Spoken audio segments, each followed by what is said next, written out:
Oh, tashitele. Hello. Hello, everyone. Happy Buddha's Miracle Day. Happy Lama Tsongkhapa's Molam Festival, Prayer Festival Day. And happy Full Moon Day of the first month of the Tibetan calendar.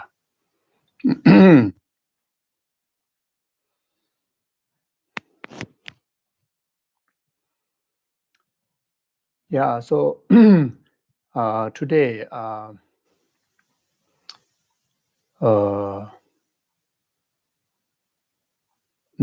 supposed to talk on the topic a word of inspirations. So first of all,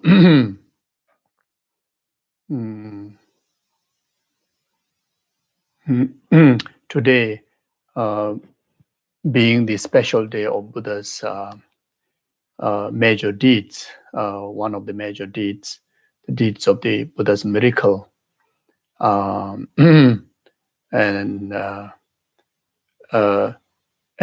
Buddha himself is the greatest inspiration for us. So as saying goes,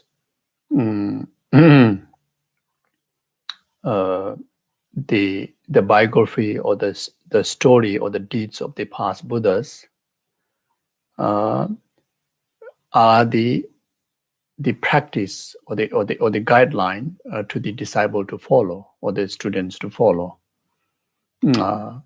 So from Buddha's enlightened deeds, that which illustrated in the southern world, when Buddha display the 12 major deeds, and each and every one of them is to inspire we sentient beings and lead ourselves on the stages of the path all the way up to the state of full enlightenment that Buddha himself have actualized. His deeds are inspiring and relevant to us because Buddha himself initially is no different than we ordinary people. He also as equal like us from beginningless for eons of lifetime, suffer in samsara under the influence of delusion and karma. And he saw the disadvantage and limitations of samsaric existence and the causes of samsara. Then, he pursued the path to liberation. And not only, pursuing one's own path of liberation, but he have realized that, rest of the numberless sentient beings has connection to yourself, in the most virtuous way. So therefore, at the same time, saw that even when first, Buddha first time actualized the mind of renunciation and aspiration to liberate himself, he realized that there are numberless sentient beings who are much more destitute than himself, much more in disadvantaged state. So therefore, understanding his own capability of realizing the faults of samsara and aspiring to actualize liberation, should be for the benefit of rest of the sentient beings, not just for one person himself. And from there, he generated the attitude of altruism, then engaged in immense of meritorious virtuous deeds for eons of lifetime, then accumulated the three countless eons of merit, and actualized stages of the path, for the benefit of the numberless sentient beings, ultimate liberation.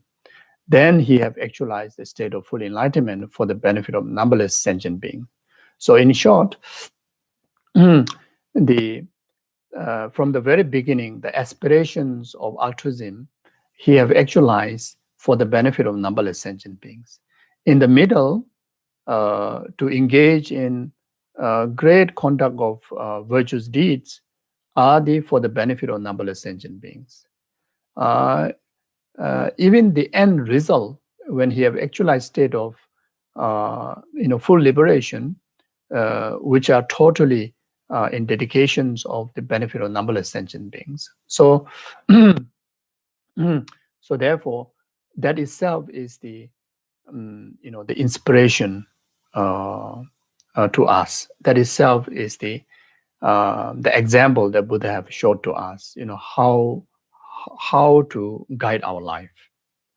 You see, so in particularly in relation to today's day, which is the Buddha's miracle day, Buddha performed these deeds in order to subdue the very basis of samsara, which is the ego-centered, ego-centered attitude. From the history, we can understand that today Buddha have displayed these miracle qualities or miracle deeds to subdue,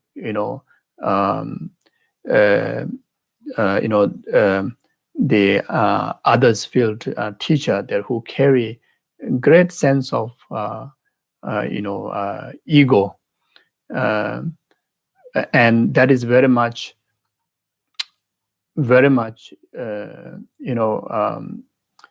quoted with the outwardly concerned, and very much layered by the pursuit of samsaric, it is own qualities, not something that the ego and the concern these other teachers that they carry, not for liberation, and also not for the benefit of many others. So Buddha saw the importance of subduing the root cause of samsara in them, subduing the root cause of the samsaric suffering in them, and to actualize the basis of all the qualities up to full enlightenment, which is the faith in correct virtue, faith in correct teacher, faith in correct practice. And Buddha displayed these miracle deeds to, for these others teachers, the non-Buddhist teachers, and then for them to gain faith in Buddha and his way of life, his teachings, which are the Dharma teaching. And that way, he can able to inspire them and liberate them from oceans of samsara and its causes, and actualize the state of full enlightenment for the benefit of numberless sentient beings. You see, so and that also shows that the importance of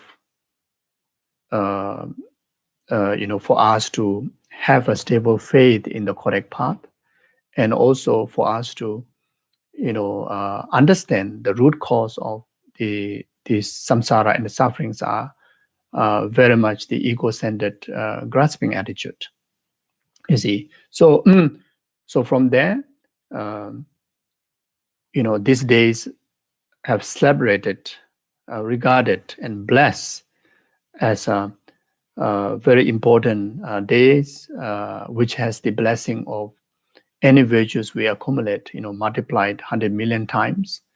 So since Buddha have displayed that miracle deeds, up to today, and will continue in future, provide so many sentient beings to understand the root cause of samsara, the self-ego-centered grasping, and also to make us to at least put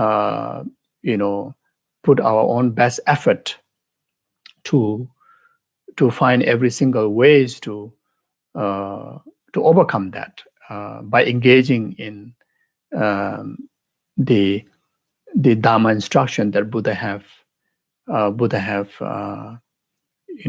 lay out, such as the teaching, on the first returning teaching of Four Noble Truth, Eightfold Path, then the teachings of teachings on the 12 interdependent cyclic existence, teachings on altruism, teachings on wisdom, you see, and not only that, the teachings on the resultant dharma, the tantra. So, so therefore, I think these are the the what do you call the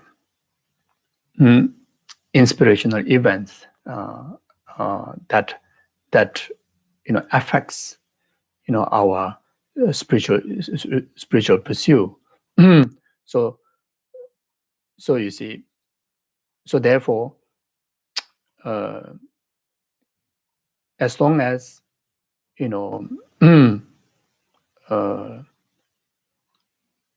as long as we stay close to the correct teacher, the Buddha, and his emanation, his emanated, the enlightened guides, like such as our lineage gurus, and then stay close, connected to the to his teaching through extensive learning, extensive contemplation, extensive meditation, and application of those teachings in our day-to-day life, and that will continue to secure, protection to ourselves, and also, provide protection for us not to causing harm to any other sentient beings. And this way, our inspiration towards enlightenment will never diminish, will only increase. So therefore, remembering and respecting and relying and complete, in the sense of conviction as Buddha as ultimate guru, then without any interruption by major delusions, interruption by unhappy migrate state of rebirths, continuously, uninterruptedly, we may able to progress our spiritual pursue spiritual benefit, including actualizing the enlightenment within a short period of time. So so knowing the Buddha's establishing the conviction and faith in Buddha through knowing his qualities and the deeds, is the way to establish irreversible commitment towards the practice of Buddha Dharma. So I think each and every one of us here, our faith to Buddha Dharma Sangha is not just fluctuating emotional faith. It is very much the faith and conviction that very much established in our continuum through through the help of wisdom, the wisdom of having the wisdom of discrimination, knowing what to be adopted, what to be abandoned, the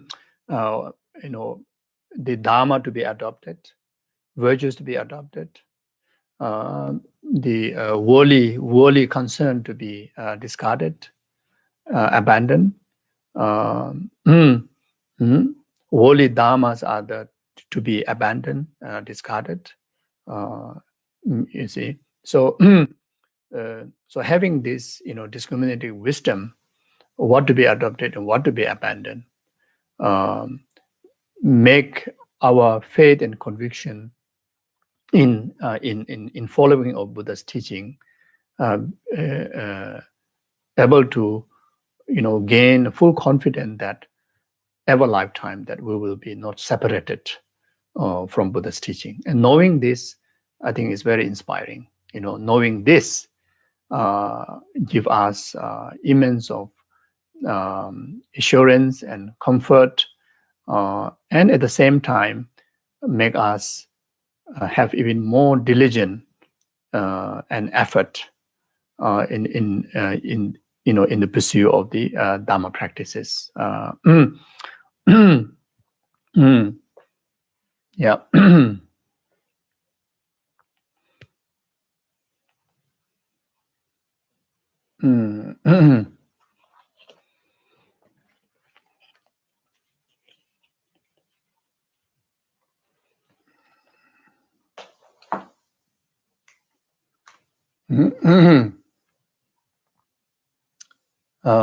Yeah. Initially, I thought maybe I can read.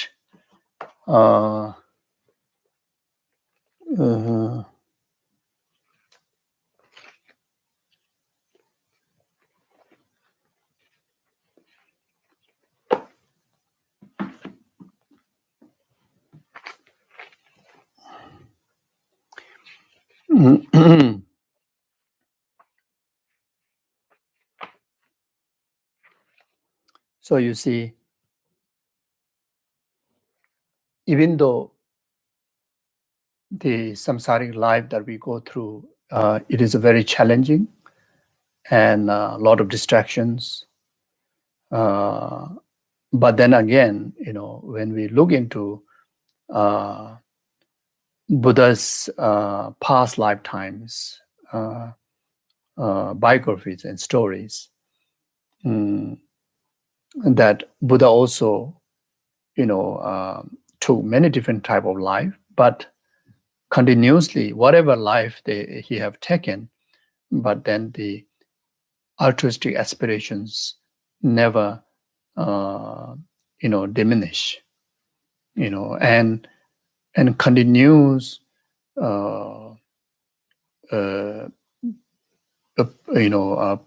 pursuit of the fulfillment of altruism in those many lifetimes, result result to actualize full enlightenment and able to bring ultimate refuge to the rest of the numberless sentient beings. So therefore, we too, you see, inspired by that, even though the life is challenging, the worldly samsaric life is challenging, but one thing that we make sure that never lost the altruistic aspiration, and try to live up to that in our very best. So that way, we're able to achieve the final result exactly like how Buddha have achieved eventually the full state of enlightenment You see, so so I thought I can read some of the Buddha's life, previous lives stories, so that way we can get inspiration, to follow the example. So so there are a few lines, few verses from the thought transformation prayers for the Buddha's previous life, from the church practice. I think many of you may have heard and may have read that. It says, when the teacher Buddha Bhagavan was Prince liberating all on the path of the courage one, he gave away his son, daughter, and his kingdom. In the same way, may I be able to renounce without any sense of loss. Sense of loss, my family, friend, and possessions, which are so dear to me.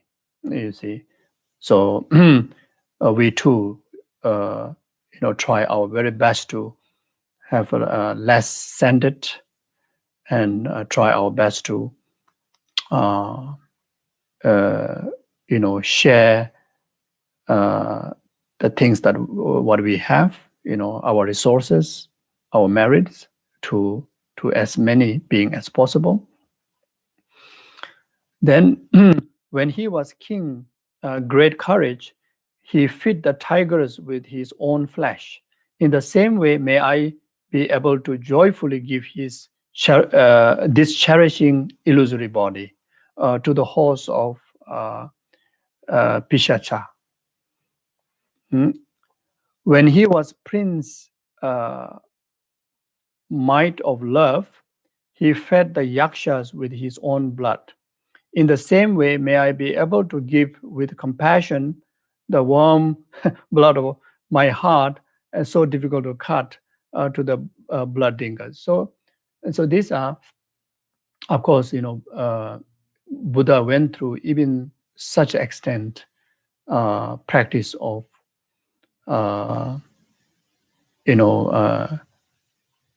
altruism, and practice of eliminating the self-cherishing attitude.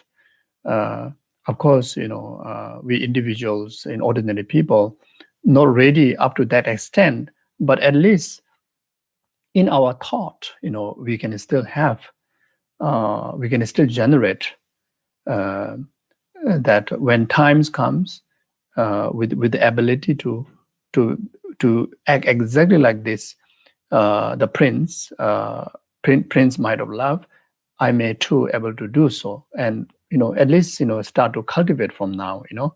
That way can create the causes eventually that we will reach this stage where we can perform the bodhisattvas exactly like how Buddha's past life have done. Then, when he was young water carrier, the son of merchant, he liberated fish by reciting the Tathagata's holy name. In the same way, may I be able to practice giving the holy Dharma to the infinite beings destitute of Dharma. You see, and these are the Bodhisattva's conduct. And we have all these opportunities, and we have capability to do that, as long as we get inspired by these deeds, and we be mindful to follow, Buddha's inspiration. Then, there's numberless creatures that we face day-to-day life, like flies, insects, worms, etc. And we, exactly like the Buddha's past life did, we too can liberate, so many beings through providing the Dharma refuge, through recitation of mantra, or engaging in actual act of liberating their life, like animal liberation practices, etc. And at least from our heart, that we can commit to refrain from causing the life of any single living beings, and always having the heart of keeping the concern, the well-being of all sentient beings. Then, when he was Prince, great meaningful virtue, he was able to bear ingratitude with compassion. In the same way, may I cherish with great compassion those around me who disturb me with their ungratefulness and bad dispositions. Many of us, we lose our coolness when we deal with others, in particularly those who stay close to us, our family members and friends. Sometimes we get angry about them. Sometimes we feel displeased by them. Sometimes we're discouraged by them. Sometimes ingratitude about our service to them, our kindness and generosity to them. So it is a quite normal thing in our human life. But then thinking of this is a Bodhisattva's conduct. Why Buddha able to? Why eventually so-called as Shakyamuni Buddha came into existence is through his past lifetimes of such actions. So treating our families and friends and everyone compassionately, kindly is not something small practice. It is a huge practice. Sometimes we forget about that and we pursue some kind of very exotic practices. But in actual fact, these are the very grounded and very important foundational practice for all the other practices. Then, when he was Bodhisattva monkey, he rescued the evil man from the well. In the same way, may I benefit evil beings without discouragement, and compassionately guide them without expecting favor in return. Unconditionally, benefiting anyone, including those someone that who hurt you in our life. And we, as a human being who live in a human society, intentionally or unintentionally, we have encountered that people have hurt you, in different ways. And as a someone that who follow the Buddha's example, who follow the Buddha's teaching, in particularly Mahayanic Dharma here, then those harm givers are the central object of our benefit. When we do practice, when we do prayers, when we practice Dharma, they are the purpose, why we practice Dharma. They are the purpose why we accumulate merit. They are the purpose why we want to achieve Buddhahood. You see, so they are in our central, like a central of merit field, where we relate to whenever we accumulate virtue. Then, alas, there's no one who has not been my mother and father, nor is there a moment of happiness in the realm of samsara. Therefore, may I be able to lead all my mothers, including the gods and demons who exist from the realm of samsara.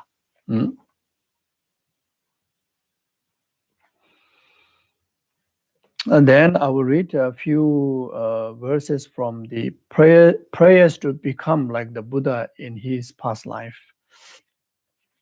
When you were born as Maitreya's daughter, you took upon your mind stream the suffering of all transmigratory beings.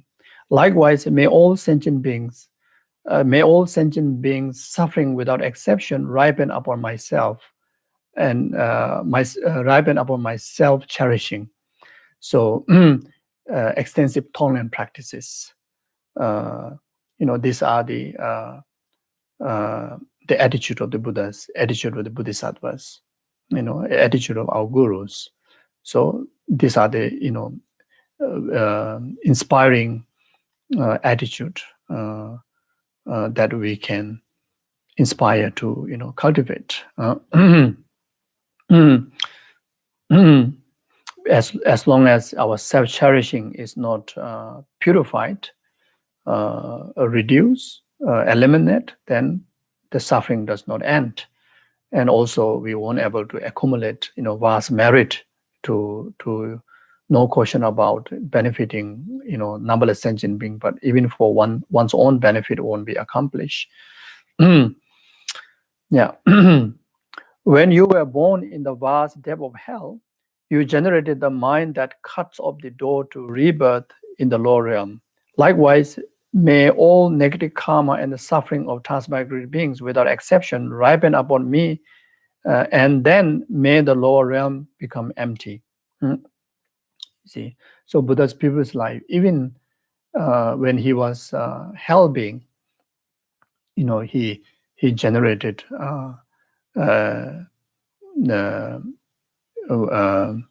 immeasurable compassion. You see,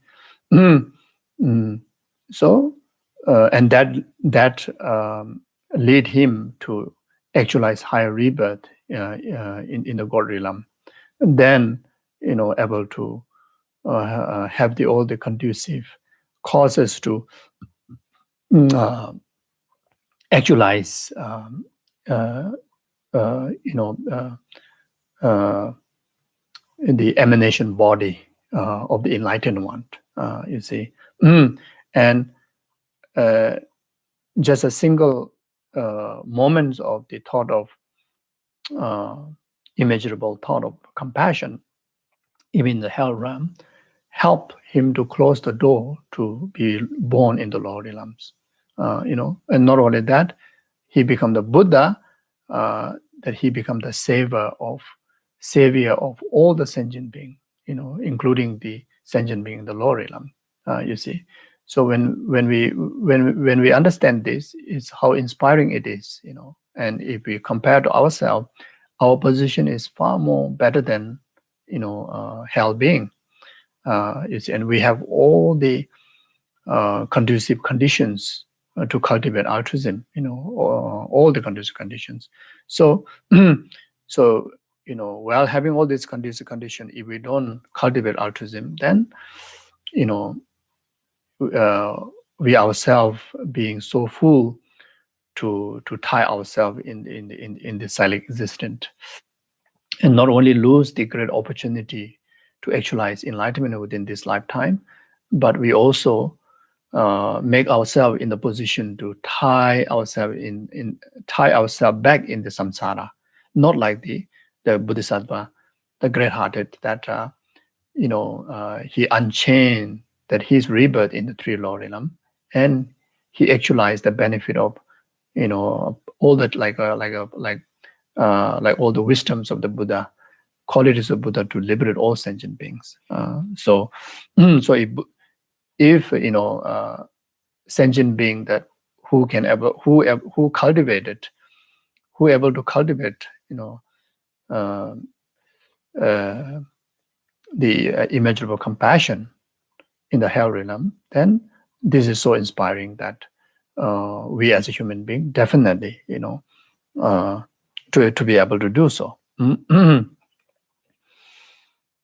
Then, just like in your life story as a rishi expressing patience, even though others says unpleasant word to me and strike me with the weapons, like a mother whose only son has died, may I specially come to cherish and benefit them. So you see, so if we follow the Buddha's path, so these are the inspiring accounts that Buddha have displayed in his past life to encourage us, to inspire us. Then, as the Bodhisattva Chandra, you subdue the multitude of wicked rakshas with the holy dharma. Likewise, may I be able to subdue by myself alone all foolish, evil, transmigratory beings without exception.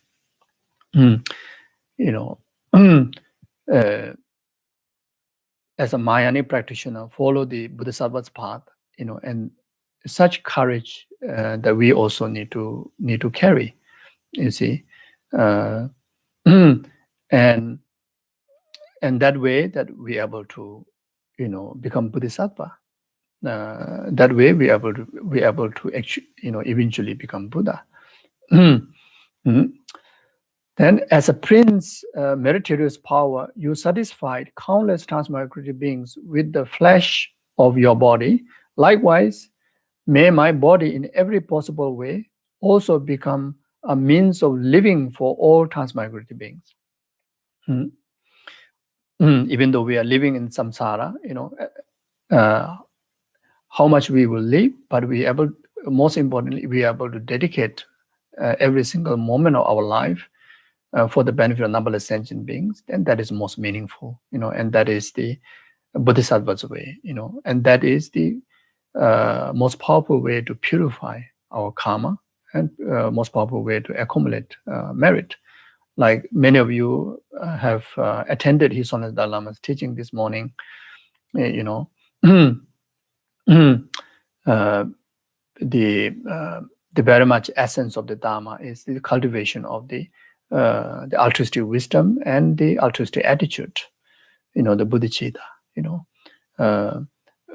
When we talk about cultivation of the altruistic wisdom and altruistic attitude, is very much meaning that entirety of your energy is dedicated for the well-being of numberless sentient beings by seeing the faults of self-cherishing and seeing the faults of self-grasping attitude. So as long as we do that, then like what His Holiness says, we are practicing Dharma. Whether we are practicing Tantra or Sutra or little practice, much practice, great practice, whatever, if this essence is lacking, then the real essence of Dharma is lacking. If this cultivation of the wisdom and method and the elimination of effort of eradicating the two root cause obstacle to the liberation, then we fulfill the practice, even to like those who practice Tantra, so like that. So while we are living, or even in case we fall sick, even in case we pass away, like what Shantideva have says, as long as sentient being remain, may I too remain to dispel the misery of sentient being. So so healthy, unhealthy, living, dead, but as long as our motivation of our cycle of life or journey of life is that, then the life become meaningful. When we become sick, also meaningful. When we are healthy, also meaningful. When we pass away, also meaningful. Even we retake rebirth in samsara, also meaningful. Fortunately, if we gain enlightenment, and of course, it's meaningful. Then, as a great being, you transform yourself into the chief of turtle and serve the merchants from the ocean. Likewise, may I become a bridge, freeing all transmigratory beings without exception from the great oceans of silent existence. You see, so be helpful, and be a medium for Dharma, for virtue, for peace, for happiness of every single sentient being, and directly or indirectly comes in our way. And the best way to do that is just totally dedicating our energy, our life, for the cause of well-being of numberless sentient being. When we meet people or animal directly, then help them, if not, at least refrain from being inconvenient or causing harm to them. And those numberless sentient beings that we are unable to reach physically and verbally, but then at least from our heart, not even one single moment that our heart is separated in the concern of the well-being of numberless sentient being. You see, so like many of us, we have taken many rounds of Bodhisattva vow. Like just this morning, we have taken the Bodhisattva vow from His Holiness.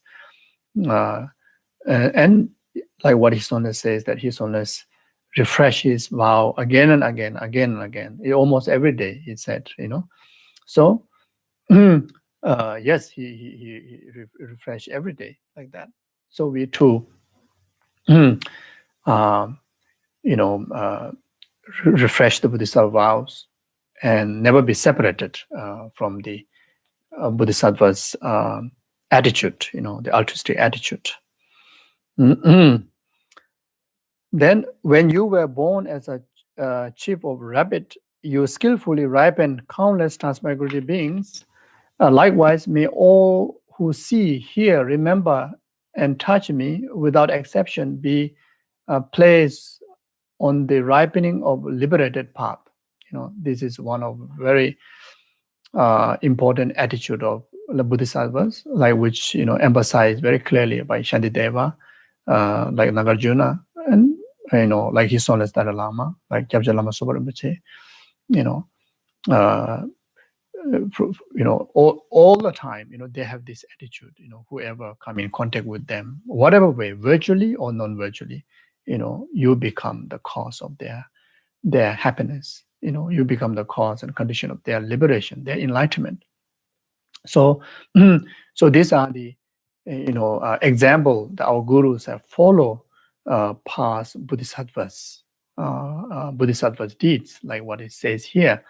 So therefore, looking at the story of the past Buddhas, then looking at the practice of our living gurus like His Holiness Dalai Lama, Kyabje Lama Zopa Rinpoche, and rest of your gurus, and we as a disciple, is to follow their footstep and try our very best to behave like them, even it can be just one single percentage,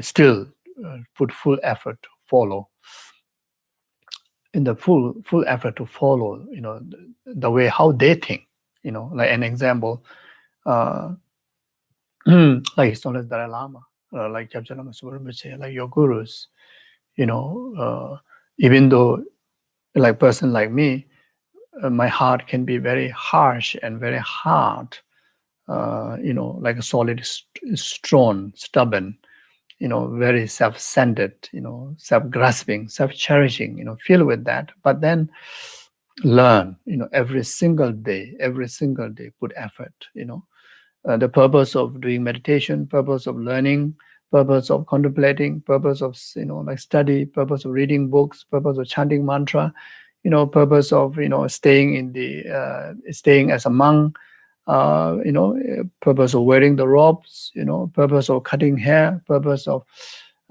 even washing face, brushing teeth, etc. Everything you do, try to educate oneself to think like the way how our guru think, try to behave like how our guru behave, every single, it is hard, like you, for you may be easy, for me it's very hard, but never give up, never give up, even take many countless years, you have this determination, you see, you see, and you can see like many, like even like myself, among us I could be the worst one, very hard, as I mentioned, I give you example, the hard stone, when you talk about feeling, it's like self-centered, self-grasping, it's like completely in the darkness, you see. So then when you first met your guru, then every single day, look at them, learn about them, their quality, and listen to their advice, listen to their teaching. It took long time. Let's just give an example, like almost 30 over years. 30 or almost 40, around 40 years like that. It took like that, 40 years, you see. It's still hard, but changes is there. But there's a little, there's a changes is there. changes is happening, you know, getting that hard rock becoming a little bit softer, you know. You know, the hard rock now become like how to say, anyway, is getting a little bit softer, you see. And becoming more joyous effort, more consistent, you see. So definitely there's a changes, you know. And so like that. So so the way like the you know, gurus, you know, they not like me. I think for myself. Guru think for, you know, rest of the noble sentient beings, you know. Yes, immediately I cannot think for the benefit of rest of the noble sentient beings like the guru, like Holiness the Dalia Lama, like Kyabje Lama Zopa Rinpoche, like how they do. But at least I start to think, you know, at least one more extra person than just simply think about myself. You know, then that expand, you know, gradually you think about rest of your family members, then rest of your friends, then include rest of humanity, then include rest of the animals, then include rest of the other sentient beings, you know. uh, like that. You know, you see, whatever guru do, like his Holiness the Lama, Geshe Lama Zopa Rinpoche, you know, from the very first thing, you know, of even to this human world, you know, they do every action for the peace and happiness of the entire world, you know. And sometimes we think of it, you only think of the peace and happiness of your own room, your own home, you know, where you are, about you only, you see. But then that you expand, even though it's so small what you think, but then at least, you know, learn about the guru's way of cultivation, then start to develop yourself like that.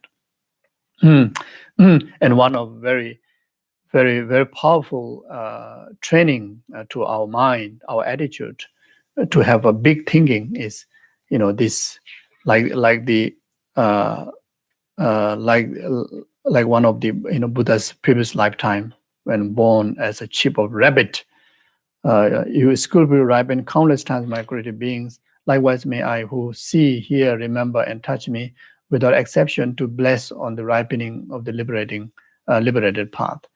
Uh, so you see, like what the Shantideva have cultivated, you know, every single morning. If we cannot think every single moment, but at least once a day, you know, we carry this attitude. So, and someone who do that is how inspiring, isn't it? And this is how all the Buddhas and Bodhisattvas and our gurus, you know, cultivate like this. Then as ocean's atom, you made 500 prayers to liberate the transmigrated beings who in degenerated time lack a savior, just as you did. Likewise, may I too fully complete all prayers without exception. Then, as the will-turning king Rimbo spoke, in order to accomplish the supreme field of Sukhavati, you perform the three conduct for completing, ripening, and purifying. Likewise, may I too bring those conduct to completion. Then may I too train in the conduct of the powerful son of the victorious one, Savior Maitreya, and the hero Manjushri, Samanabhadra, Akasha Garba, and so forth, like the 8 Bodhisattvas. You know, our role model,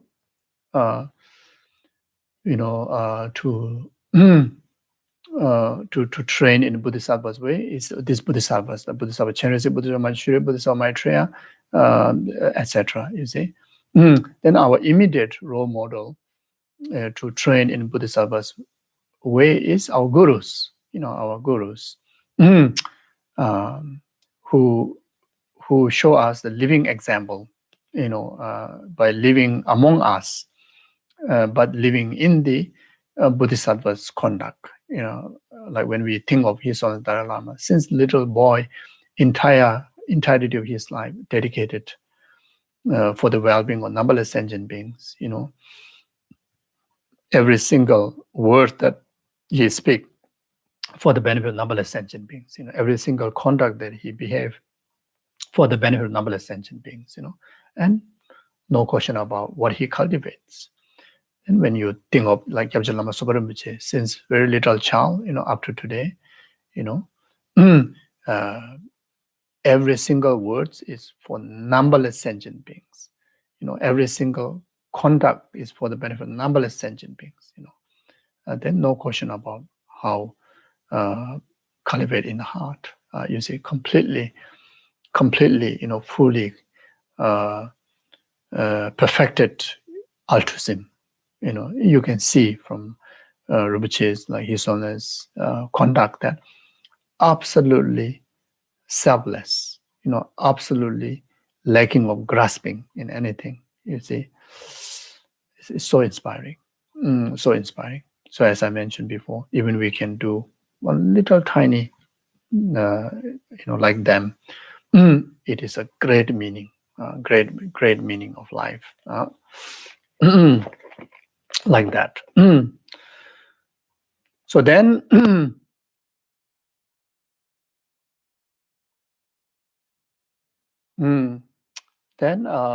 I think the inspiration that that we can have in conclusion, like the Arya Sura, Arya Sura's prayer in 70 stanzas says, "May I become like a wish-granting jewel, fulfill all the wishes, and like a wish-granting tree, fulfilling all the hopes of the transmigrated being."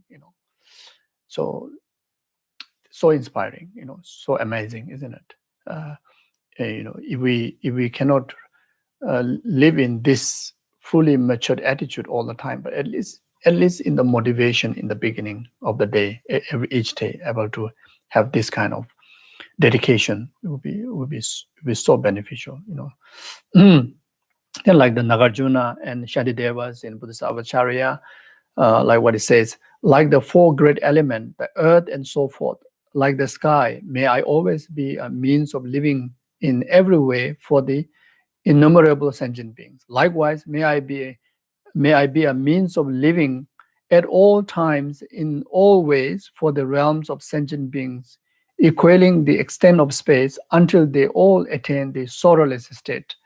You see, so this verse is one of the verses that His Holiness almost all the time recites and emphasizes to us, that he reflect on these meanings and he try to live up to these meanings.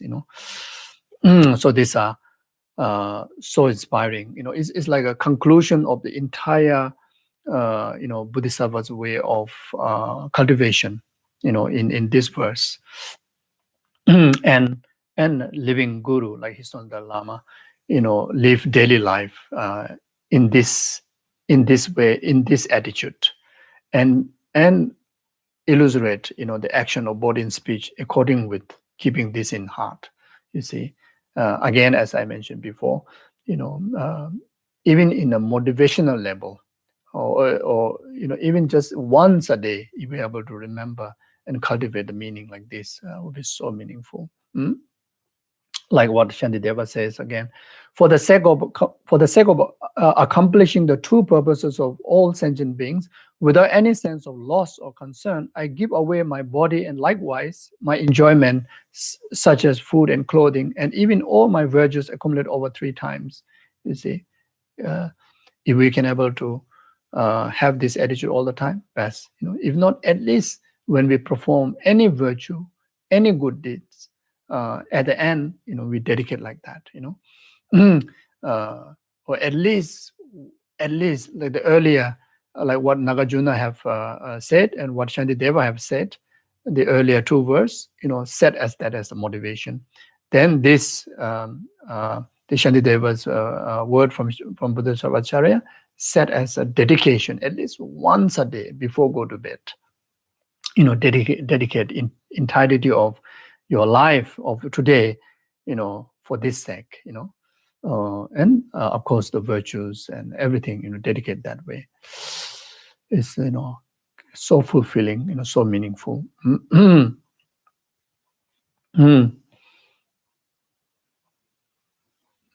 another thing, like what Geshe Langri Thangpa in the 8 verses says, determined to obtain the greatest greatest possible benefit from all sentient beings who are more precious than wishful feeling jewel. I shall hold them most dear at all the time. You know, so wonderful, isn't it? If we know that there's someone, at least even though it's just one person, know that they wholeheartedly, genuinely treasuring you, respecting you, uh, uh, loving you, care for you, care for your well-being, how heart touching it would be, how liberating it would be, you see. Now here, if one can able to generate this to someone, and similarly, they will have the same kind of response. And if we are able to generate this to rest of the numberless sentient beings, then numberless sentient being will have such kind of response. How beautiful to have such kind of attitude. You see. There are more beings are formless, and most of the formless beings have a certain degree of, clairvoyance, or certain degree of seeing through, others' thinkings. You see, and the moment we think like that, the moment we express, cherishing those sentient beings, the dearest at all time, all those sentient beings, as I mentioned before, if someone expressed to you this and then how heart touching it would be, how comforting it would be. This kind of attitude will bring that kind of benefit to so many sentient beings. You see. Mm.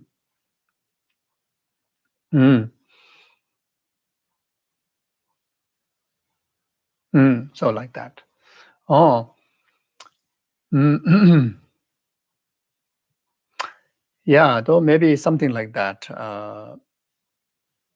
And so today also a very special day in relation to the deeds of Lama Tsongkhapa. Most of us here, we follow the Lama Tsongkhapa's teaching. And even in case if there's any individual who have not taken refuge under Lama Tsongkhapa teaching, but indirectly, whoever practice Dharma, they practice Lama Tsongkhapa teaching, because Lama Tsongkhapa's teaching in relation to altruism is the lineage that which practiced by all Mahayanic Dharma, and when it comes to the wisdom, is the ultimate wisdom of the Pasankika, that which cultivated by Nagarjuna, that which cultivated by the Buddha himself, and Lama Tsongkhapa is one of the guru that who shown one of the most elaborate and clearest and unmistaken understanding presentation of Nagarjuna's thoughts and Buddha's thoughts. So, and this very month, in particularly, very today, the full moon day of the first month in Tibetan calendar, is one of the very important days of Lama Tsongkhapa's deeds. Lama Tsongkhapa, like the past Buddhas, have many deeds. One of the great deed is the deeds of establishing, the Lhasa Great Molam Prayer Festival, taking the opportunity of this blessed day of the Buddha's miracle, where every prayer, every virtue, multiple 100 million times. So Lama Tsongkhapa initiated, this extensive engagement of virtue, extensive prayers for the benefit of numberless sentient beings.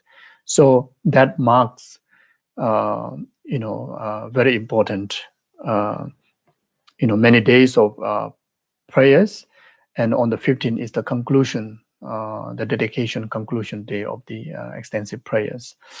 So,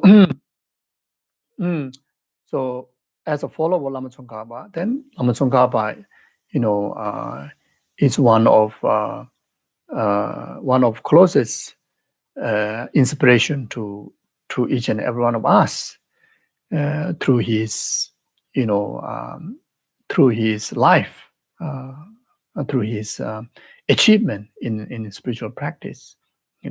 From since very little, he he renounced the lay life, samsaric life, and he completely dedicated, into pursuit of the spiritual practice until to the last breath.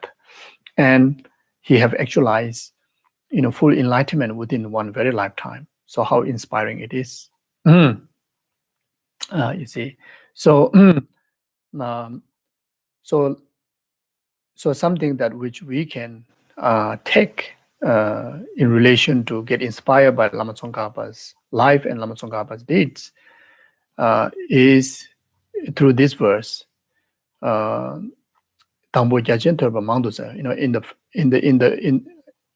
the beginning,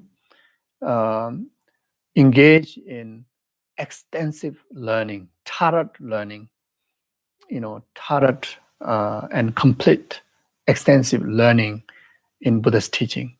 At the middle, he able to actualize the instructional wisdom of the Dharma from all the learnings. So not just he acquire learning, but he acquire wisdom from the learning, and that wisdom be beneficial as a instruction to take on to habitual practice to gain the absolute realization on the path. So that's what Lama Tsongkhapa did. Then after he obtained the instructional wisdom, then day and night, every single moment, day and night, he engaged into the habitual, meditation or habitual practice from the wisdom what he have gained from contemplation, and wisdom what he have gained from the learning, extensive learning. And at the end, all this benefit, the benefits are he have actualized all the stages of the path, and he even actualized the state of full enlightenment. And what he did, all this benefit, dedicate totally, dedicated totally for the preservation of the Dharma, for the benefit of numberless sentient beings. You see, so so this sum up everything, and this is the example or inspiration that we as a follower of Lama Tsongkhapa teaching should do. Very clear, very clear in that. You see, so therefore, someone like us whose life is dedicated to take refuge under Buddha Dharma Sangha, dedicated to actualize altruism as a main path. Therefore, we are pursuing enlightenment for the benefit of numberless sentient beings, and for that purpose, then entirety of our time dedicate into always learning, always contemplating, always meditating, always applying the teaching in our day-to-day life, and every single of those actions dedicate solely for the benefit of numberless sentient beings, ultimate enlightenment, ultimate benefit enlightenment. So preserving preservation of Dharma through extensive learning and through extensive practice bring the ultimate benefit of numberless sentient beings full enlightenment. So this is what we learn from Lama Tsongkhapa's life and example. So like that.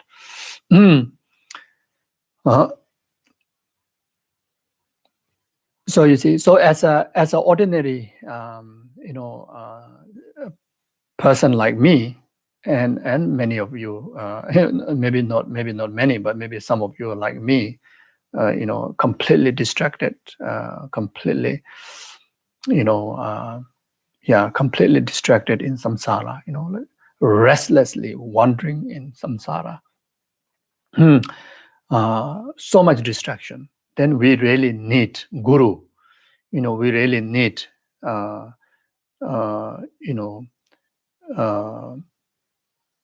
this, inspirational figure in our day-to-day life. That which is guru. That which is guru. Without that, this very wild, distracted,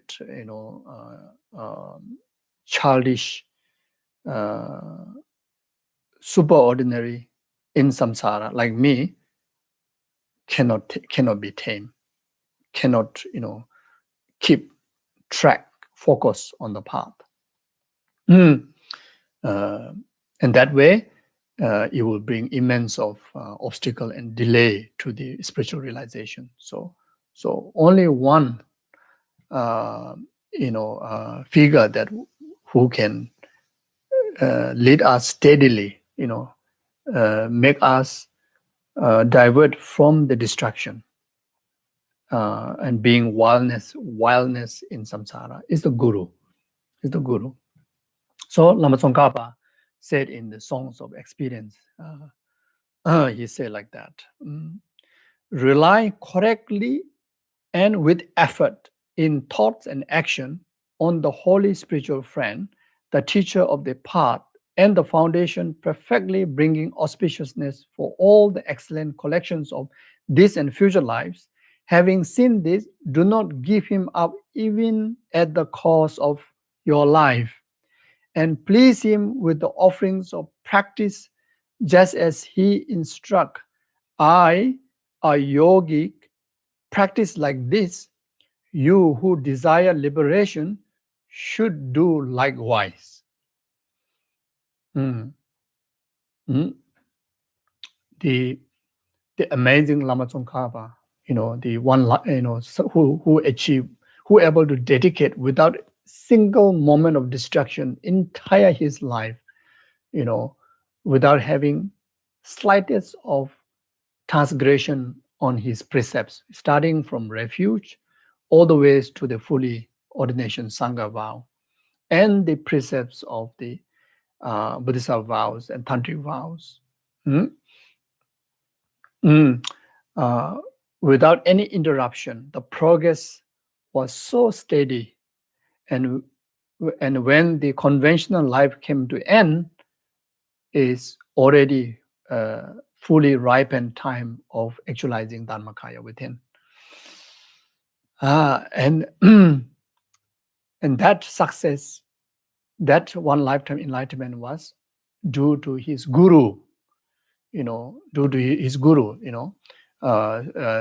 starting from Kyabje Rinpoche all the way to Manjushri, all the different gurus that he related to play the role to take care of him, to sustain. And he, so that's what exactly he says, that he have cultivated the Guru Yoga and Guru Devotion practice, in Guru Devotion in practice, both in action and thought, and those of you who want to actualize enlightenment, liberation, or in another word, who are inspired by him, like Lama Tsongkhapa, want to achieve like him, then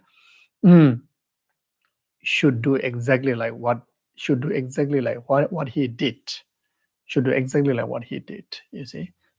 So therefore, all of us so fortunate that we have met, guru with all the qualifications, like His Holiness the Dalia Lama, like Kyabje Lama Zopa Rinpoche, and all the rest of your other gurus. Each and every one of them, when you receive the vow, they are qualified Vinaya gurus. When you receive the initiation, they are qualified, tantric gurus. When you receive the commentaries, oral transmissions, instructions, they are qualified Mayanic gurus. They are perfect Mayanic virtuous friend.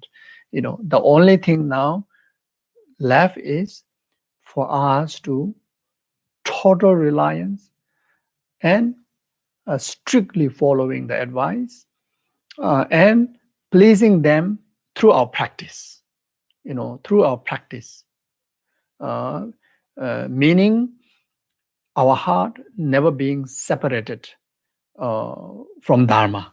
And that is the way how we please our Guru. Our heart not to get distracted by worldly concern, self-cherishing, self-grasping. That's the way how we please our Guru.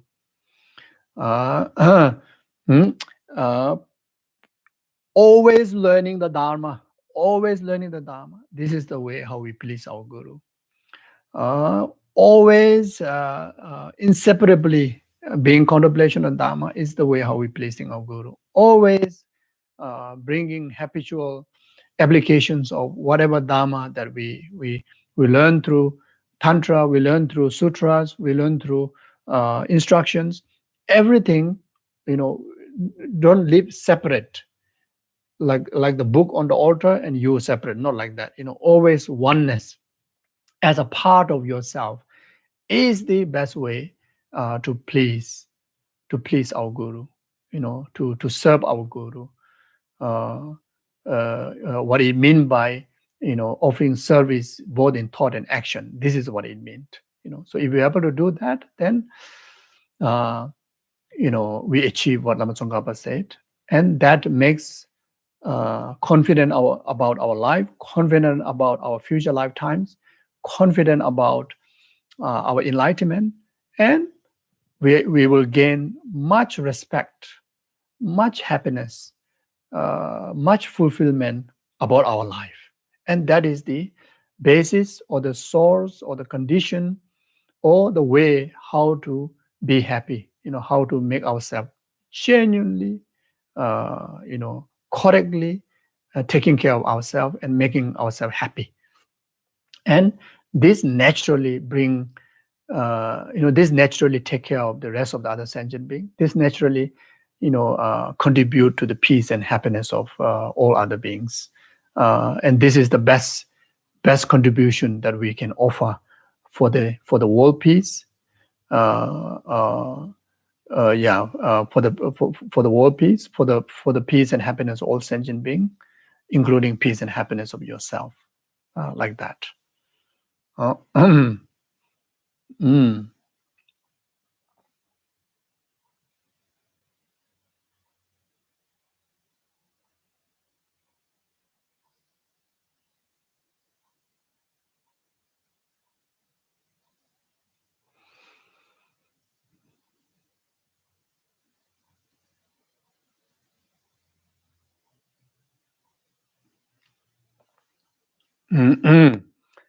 Yeah.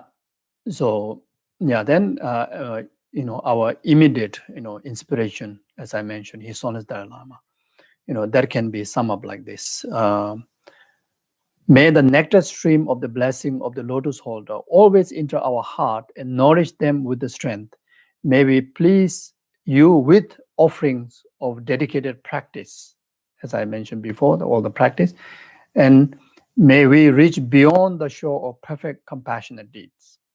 You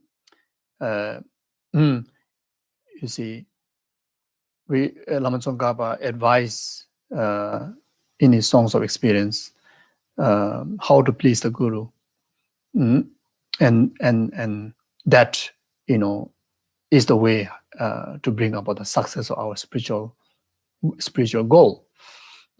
So His Holiness the Dalai Lama, our root Guru, who is the holder of the stream of nectar of the Lotus Buddha, or the Lotus family, like compassionate Buddha, enlightened Buddha. You see, the basis of basis of the two bodies, basis of the form bodies of the Buddha, which are the source of benefit of numberless sentient beings. The compassion is the one. You see, and keeping this keeping the remembrance of the blessing, the teaching, which is the teaching that His Holiness has been giving, throughout his lifetime, even today, and there will be so many times in future. And in order this, teaching from perfect, precious Guru to be never be separated, until we have achieved enlightenment, then nourish, let the blessing to enter in our heart, not in our brain, not in our memory, but enter into our heart. And the way to do that is through application of those teachings in our day-to-day life, and that's also the way to nourish them, with the strength. As like what is known as says that they nourish the the spiritual growth, the strengthen the spiritual, the spiritual, practice is to focus on the practice of the wisdom and method, altruistic wisdom and altruistic method, the bodhicitta and emptiness, like what is known as says. You see, so this is the way. So that meaning that we should, we may have many different tools of practice, that naming, tantra, sutra, vows, etc. But the essence is the cultivation of bodhicitta and emptiness, like what is known as this. So this is the way how we keep the stream of, the nectar of the blessing from the lotus holder, like His Holiness the Dalia Lama, in our heart, and ever to, nourish our heart, towards his hood, or the hood of Chenrezig, or hood of the Guru. So this way, with this dedicated practice, then we are able to please His Holiness the Dalia Lama. With this dedicated practice, we are able to please the Chenrezig. And by pleasing so, precious Guru,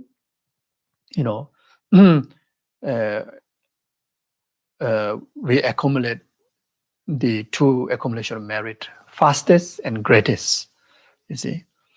And that way help us to reach beyond show of perfect compassionate deeds. That way, then fulfill the Guru's purpose of Guru being, he or he, being Guru to us. We fulfill the purpose by ourselves, reaching the state of the Chenrezig, reaching the state of the Guruhood, like that. Then, the especially the FPMT students in the FPMT centers, special karmic connection to most precious Guru Kyabje Lama Zopa Rinpoche. So that sum up like this: you who uphold the subduer's moral way, who serve as the bountiful bearer of all, sustaining, preserving, and spreading Manjunath, the victorious doctrine, you masterfully accomplish magnificent prayers honoring the three sublime one. Savor of myself and others, your disciple, please live long. So in this prayer of long life, you see, so describe the Rinpoche's enlightened quality, who uphold the subduer's moral way, who serve the bountiful bearer of all, who display the deeds to us, which is the deeds of the past, present, future Buddhas, and we, like a disciple, the direct disciples, sustain, nurture our Buddha, fully exposed Buddha nature, Rinpoche nurture us and sustain us, and preserve, preserve and develop and bring into perfection, with much skillful means, through his teaching, through the spreading the Manjunath, the victorious doctrine, through teaching the profound and extensive Dharma,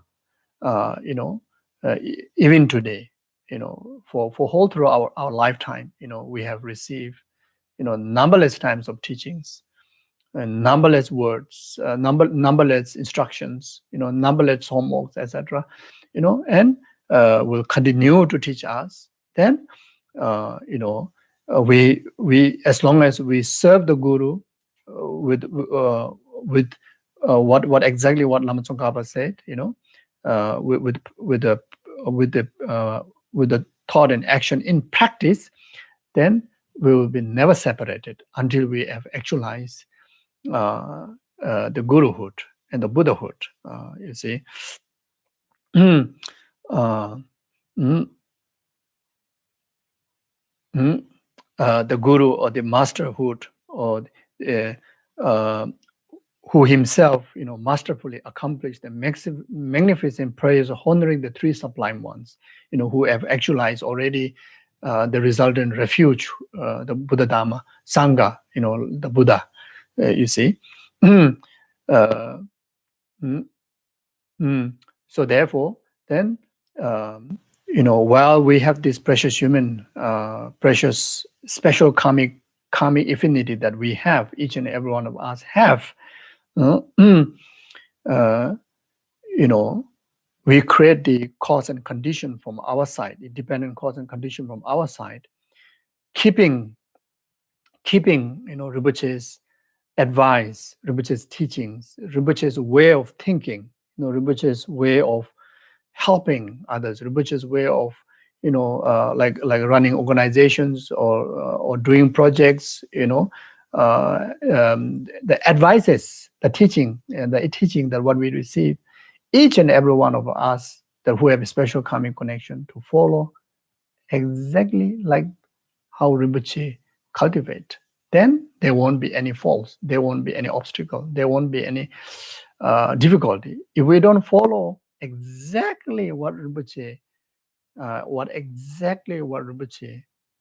wishes, what Rinpoche vision, then if someone try to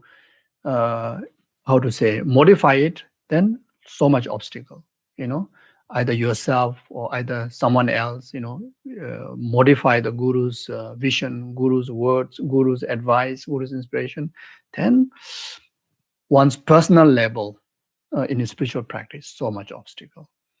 In the facility where you practice Dharma, so much obstacle. But when you follow exactly in accordance with, like Rinpoche's advice, Rinpoche's teaching, Rinpoche's instruction, no obstacle. Personal level or the facility level, in every level, no obstacle, very smooth, and that is the qualities of the Buddha, qualities of the enlightened gurus, you see. Enlightened gurus, you see. So now we say, what is Rinpoche's vision?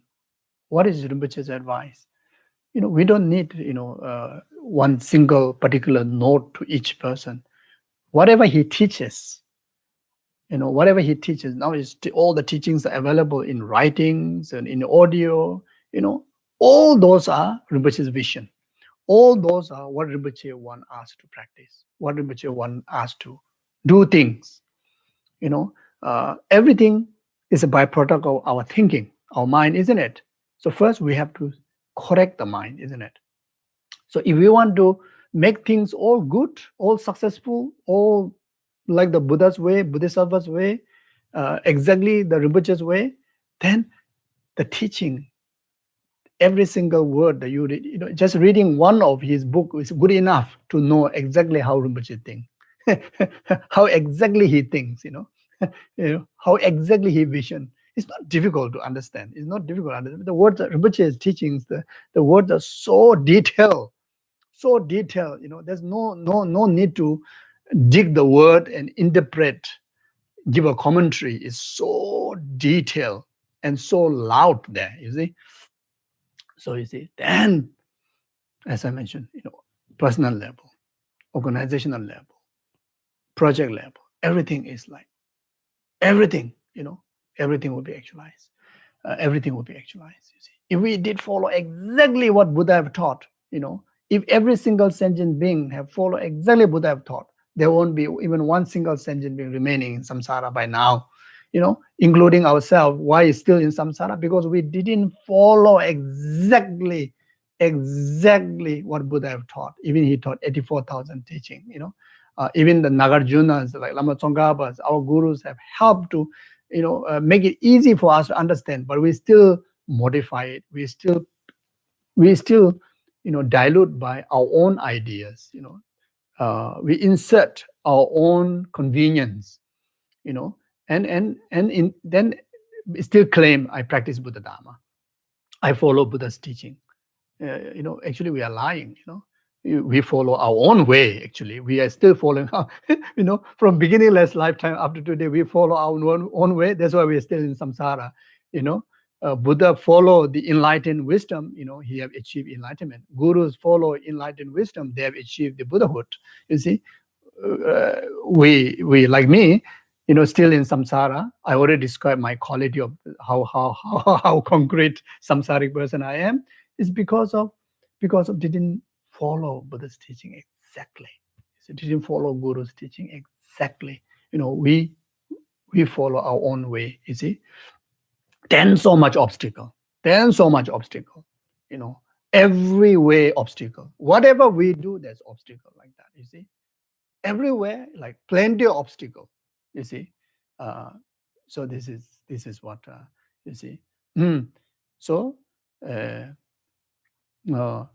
you see, like we have a special karmic connection to Rinpoche. If we want smooth sail in our practice, smooth sail in whatever we do, either individual level or either collective level, perfection, success is following exactly what Rinpoche say. An example, Rinpoche talk about numberless sentient being, but then the way you think is about only few people and rest you discard. That against Rinpoche's vision, Rinpoche's advice, Rinpoche's teaching.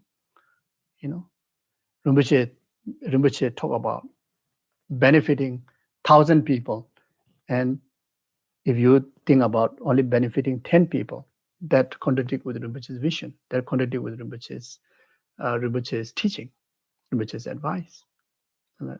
Like an example, an example. You see, like that. You see, so yeah, so we have incompatible guru, like Kyabje Lama Zopa Rinpoche, like His Holiness the Dalia Lama, like that. Incompatible guru, enlightened guru. So fortunate. So so we have to, for our own benefit, at least for our own benefit, for benefit of this life's happiness, for benefit of future lifetime's happiness, even for the benefit of this lifetime's happiness, is to follow Guru's advice, Guru's teaching, purely 100%. You see, then happiness after happiness, like that. Okay, thank you very much. So I will stop here. Thank you. And still, still there are time before complete today's day. So everybody can put effort to accumulate as much as virtues as possible. Okay, and do extensive dedications, extensive motivations. If today we set a positive motivation, the strength is like 100 million times. If we make a dedication today, is unlikely than other days, like the strength, the value, 100 million times more extra, like that. So we cannot waste even for one moment. Yeah. Okay. Thank you very much. Take care. Thank you.